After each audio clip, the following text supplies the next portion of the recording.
November 14, 1994. Budapest was a city of ghosts, where the heavy morning mist on the chain bridge concealed more than just the cold, dark Danube. Daniel Rourke walked with the measured pace of a man who knew he was being watched, his expression a mask of professional and unassuming indifference. His routine was his armor. In the shifting world of post-Cold War espionage, staying invisible was the only way to survive the transition of power. But at 6:20 p.m., in a dimly lit office in Vienna, the radio went silent.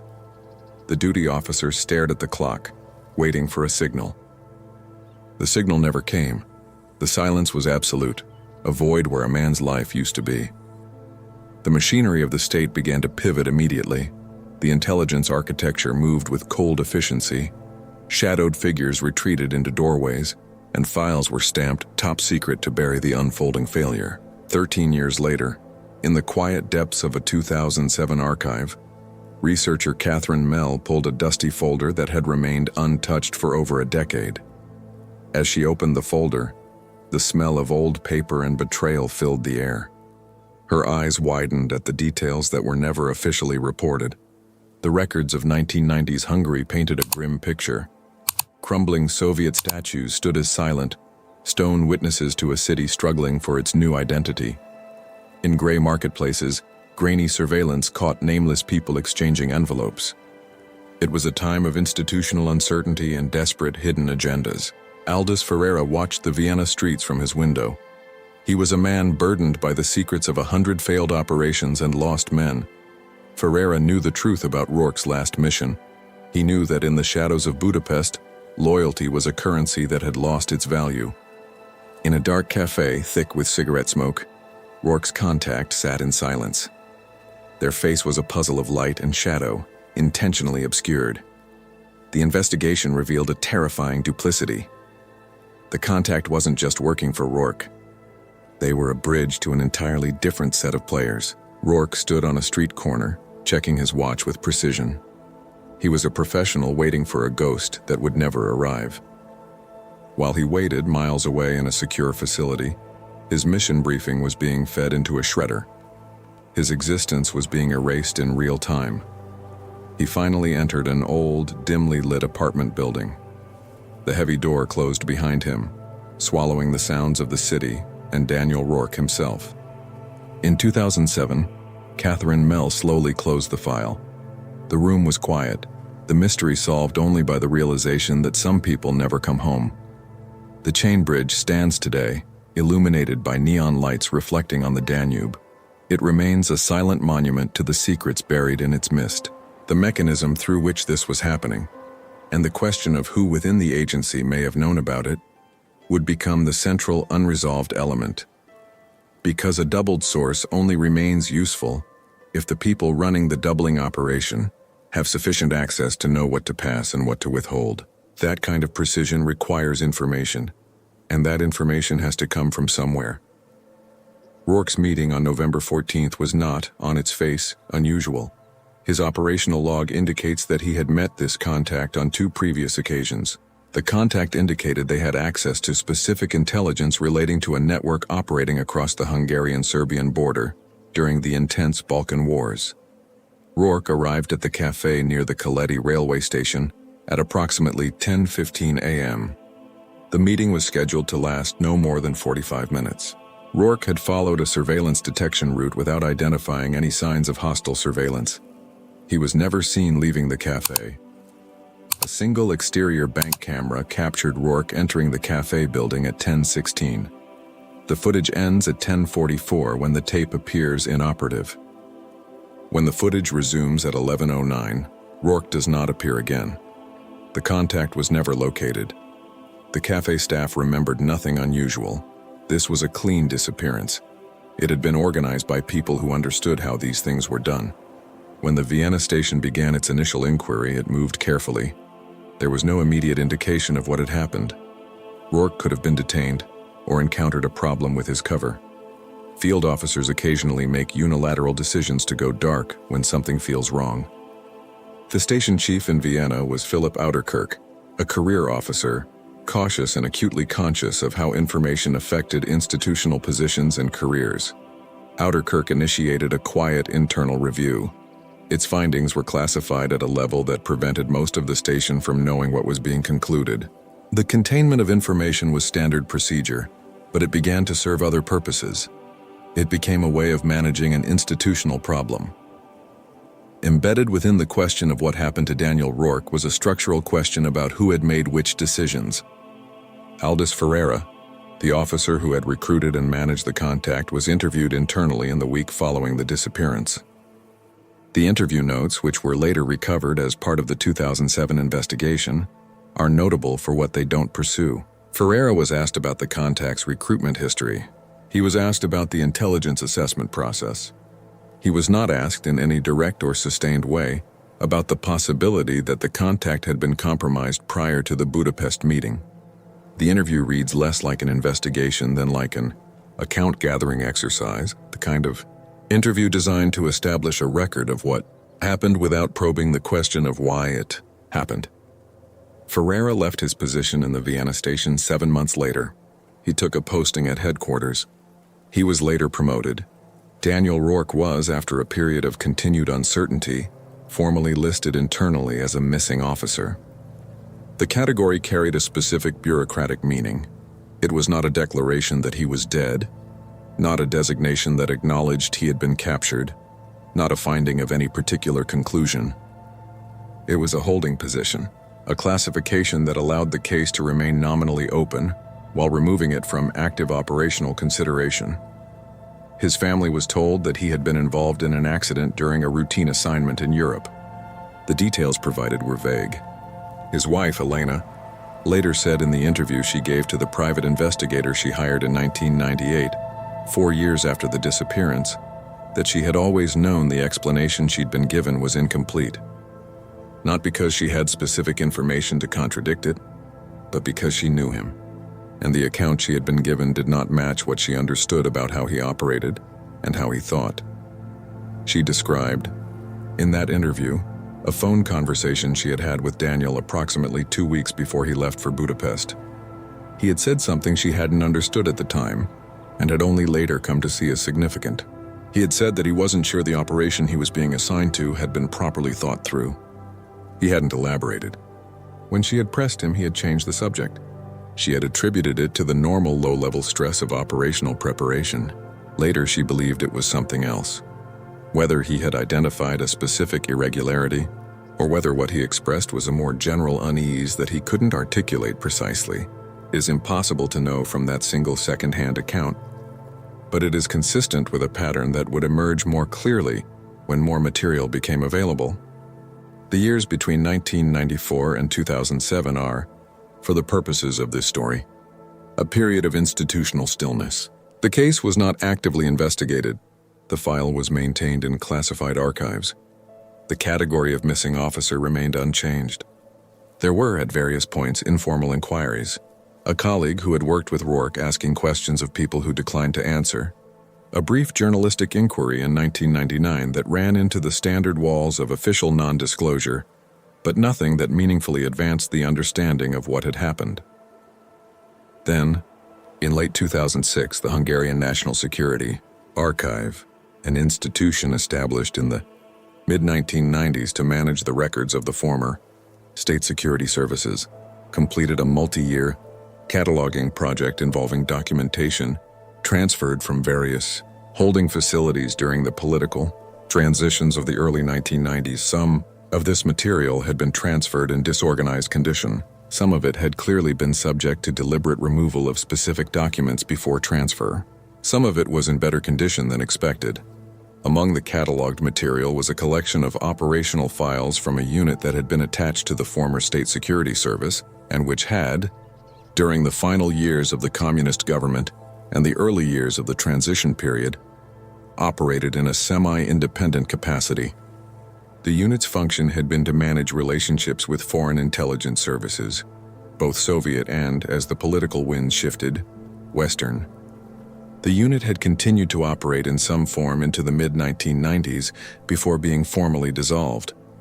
Within this collection, a researcher named Catherine Mell, who was working on a doctoral project concerning the intelligence transition period in Central Europe, found a document. It was filed under a reference number that corresponded to an operational case.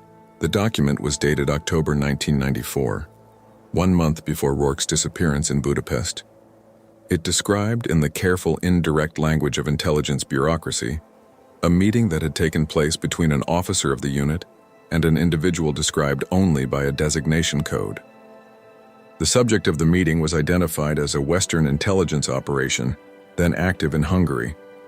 Mel's research focus was transitional institutional history, not individual cases.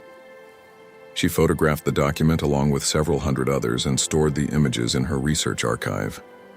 It was not until nearly a year later, when she was cross-referencing her material against a published account of intelligence operations in the region during the 1990s, that she encountered a reference to a missing Western intelligence officer whose operational profile matched details in the document she had photographed. She contacted a journalist she knew who covered European security affairs. The journalist contacted sources within the relevant intelligence community. Those contacts produced a reaction that, in itself, told a story. The questions were met not with routine requests for verification or clarification, but with an unusually direct request that the line of inquiry be discontinued. The specific language used, according to the journalist's own later account, was that the matter related to ongoing operational security concerns. In 2007, an inquiry was formally authorized. This decision appears to have been motivated, at least, in part by a recognition that the material Mel had found was sufficiently specific to produce significant political and institutional problems if it became public without a managed response. The inquiry was conducted internally, staffed by officers who had not been involved in the original operation or the post-disappearance handling, reporting through a separate channel. Its mandate was described as a full case review. The case review took 11 months. The final report ran to several hundred pages, most of which remains classified.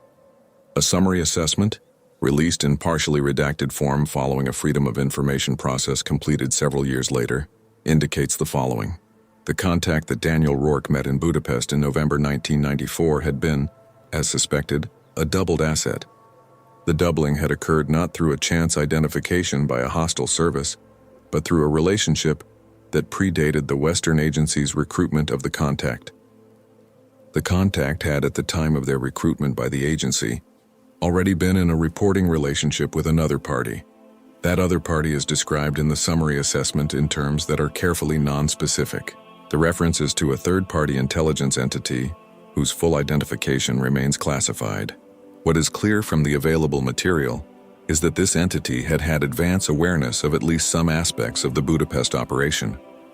The document found by Catherine Mell, when properly analyzed, described a meeting in which the Budapest operation was discussed in terms that indicated familiarity with its internal structure.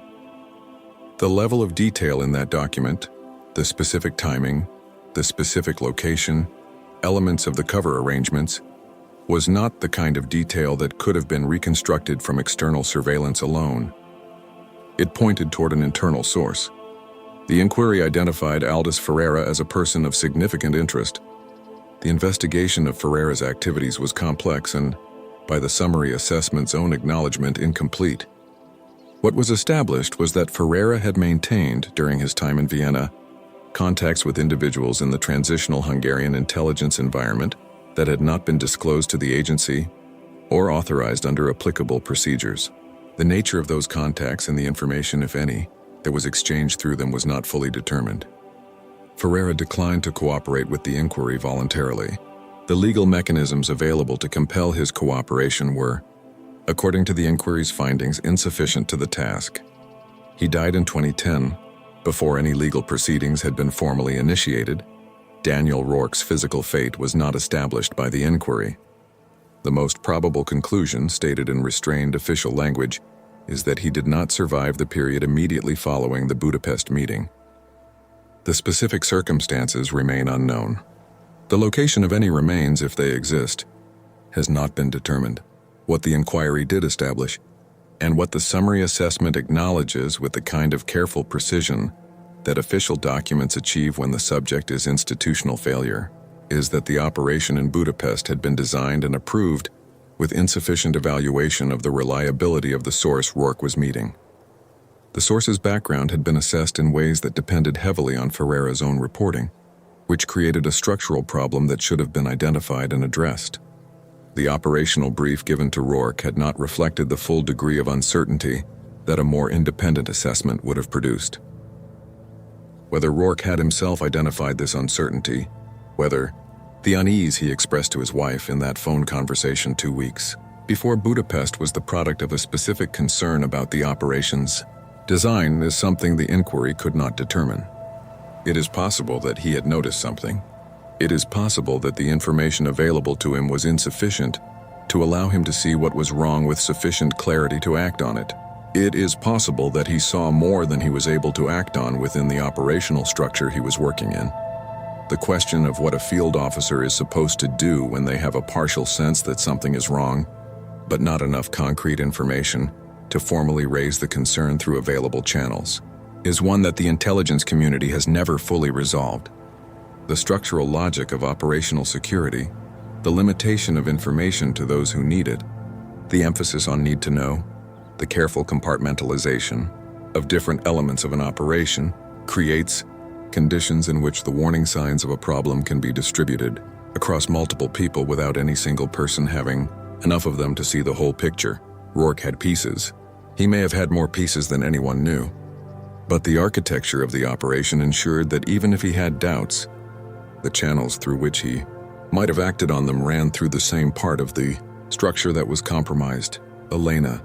Rourke was notified of the inquiry's conclusions in a private meeting in 2009, the account she later gave. Through the intermediary of an attorney she retained, describes a meeting at which she was told that the investigation had established certain things and that she could not be told what those things were. She was told that her husband had died in the course of performing his duties. She was told that his record should be understood as that of an officer who had behaved with complete professionalism under conditions that had been, through no fault of his own, structurally compromised. She was told that the agency was grateful for his service. She was 61 years old when she received that information. She had waited 15 years for something that amounted in the end to a careful acknowledgement of institutional fault expressed in language designed to minimize rather than illuminate. She did not make a public statement. Her attorney indicated only that she had received the notification and that she had further questions that she did not expect would be answered. What she told the attorney privately, and what the attorney later disclosed in a published account, was that what she had wanted, and what she had never received, was not an explanation of what had happened at an institutional level. She already understood in broad terms that the operation had been badly managed. What she wanted to know was something simpler and more impossible. She wanted to know whether he had known in those last hours that something had gone wrong, whether the knowledge had come to him slowly or quickly, whether he had been afraid. Those are questions to which no inquiry, however thorough, and no document, however classified, can provide an answer. They are questions about the interior experience of a person in a moment that no one who survived it was present to witness. They are the questions that the institutional framework of intelligence work is entirely unequipped to address, because the institution's relationship with the individuals who work within it is fundamentally instrumental. What matters from the institution's perspective is what happened operationally. The human experience of what happened is not a category that fits within the available documentation. The summary assessment released in redacted form does not mention Elena Rourke. It does not mention the phone conversation 2 weeks before Budapest. It does not ask or attempt to answer whether the man it refers to, throughout only by operational designation, had any awareness of what he was walking into. Catherine Mell completed her doctoral thesis in 2008. The Budapest case appears in it as a single paragraph in a chapter about the structural vulnerabilities of intelligence operations during transition periods. The paragraph is accurate and properly sourced and is written in the measured academic language appropriate to its context. It does not convey anything of the specific weight of the story it briefly touches on. She has said in interviews since the publication of her thesis that she thinks about the document. She found more than she expected to. Not the document in its analytical or historical significance, which she understands and has processed, but the fact of the document's existence. the fact that it was created by someone who knew, in October 1994, what was being planned for the following month in Budapest, and who committed that knowledge to paper in a file that was then stored in an archive that survived intact through all the institutional upheavals of the subsequent decade, waiting to be found. The document was a communication between people who were doing their jobs. They were managing an operation. They were noting a development of operational significance. Nothing in the document suggests that the people involved in its creation were thinking about the human being who would walk into that cafe a month later. The document is not about him. He is in a certain sense not present in it at all. He is a variable in an operational calculation, a factor, something to be managed. That is how it works. That is how it has always worked, in the spaces where intelligence operations are planned and assessed and recorded. The individual is present in the documentation only, insofar as they are operationally relevant. The rest of them, the person who called his wife 2 weeks before the operation and said something he couldn't quite articulate, the person who crossed the chain bridge at 7:40 in the morning and noticed the autumn light on the water, the person who sat down in a cafe near the Keleti station and ordered something and waited, that person exists nowhere in the record. The chain bridge is still there. Budapest in November is cold and gray and beautiful in a particular northern European way. The Keleti station is still busy in the mornings. The cafe near it, if it still exists in any form that can be identified, does not carry any marker. There is no place where the specific fact of what happened on that particular morning has been inscribed in any publicly accessible form. There is an archived file in a government repository that includes a summary, assessment, and a set of partially redacted supporting documents. There is a researcher's thesis. There is a legal notification delivered to a widow 15 years after the event it was meant to address. There is a file in a Hungarian national archive that contains one document that should probably never have been created, or at minimum should never have survived the transitions that followed its creation. And there is the case itself, which remains formally incomplete. The inquiry's mandate was satisfied. The institutional assessment was concluded. But the question of full accountability, the question of whether the chain of decisions and relationships that produced what happened in Budapest has ever been fully mapped, and whether everyone who was part of that chain has ever been identified, is not answered in any document that has been made available. It is possible that a more complete answer exists in the classified portions of the inquiry. It is possible that it doesn't. The difference between those two possibilities is not, from the outside, distinguishable. The agency's official position, communicated through the notification to Elena Rourke and through the limited disclosures associated with the inquiry, is that the case has been thoroughly examined and that the institutional lessons have been applied. What those lessons are specifically and how they have been applied is itself classified. There is something almost perfectly self-contained about that. The failure, the investigation of the failure, the lessons drawn from the investigation and the application of those lessons all exist within the same closed system. The system investigates itself and reports to itself and assures itself of its own improvement. The person who was lost in the gap between what the system knew and what it acknowledged it knew is not part of that conversation. He was 38 years old in November 1994. He had been doing this work for 11 years. He was, by the consistent account of everyone who knew him professionally, very good at it.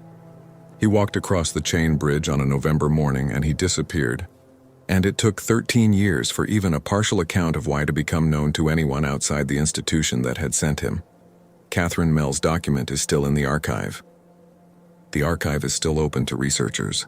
Everything that has been released in connection with this case is available to anyone who knows where to look and has the patience to look carefully. None of it, taken together, tells you who Daniel Rourke was. None of it tells you what he knew or suspected in his last hours. None of it gives you the thing that Elena Rourke asked for and never received. Some things, it turns out, do not survive the systems designed to account for them. The systems produce records and the records produce conclusions, and the conclusions are filed and assessed and periodically reviewed. And in the spaces between all of that, something remains that the records were never able to contain. The simple, irreducible fact of a person who went somewhere and did not come back, and the other people who loved them and waited, and the long, slow passage of time during which the institution that was responsible continued to operate and produce new records about new operations, moving forward in the way that institutions do, which is to say, without looking back unless forced to. The file that Catherine Mell found is not a complete account. It is a fragment. It is evidence that something was known that should not have been known through legitimate means. It opens a door without revealing fully what is on the other side of it. That is, in a precise and unsatisfying way, what the entire story consists of. A door that was opened just far enough to establish that something was there, without ever opening far enough to show it clearly. That is perhaps the most honest thing that can be said about it. Not that the truth is known and withheld. Not that a full accounting exists somewhere in a sealed room and will eventually be released, but that the truth, such as it was, is distributed across documents and memories and institutional decisions in ways that may never be fully reassembled into something that deserves the word complete. Daniel Rourke crossed the chain bridge on November 14th, 1994, and the morning was cold and the water was gray, and the city around him was still in the early stages of becoming whatever it was going to become after everything that had changed. He was going to do his job. He had done it many times before. He had reason, perhaps, to be uneasy. He crossed the bridge. He walked to the cafe. He did not come back.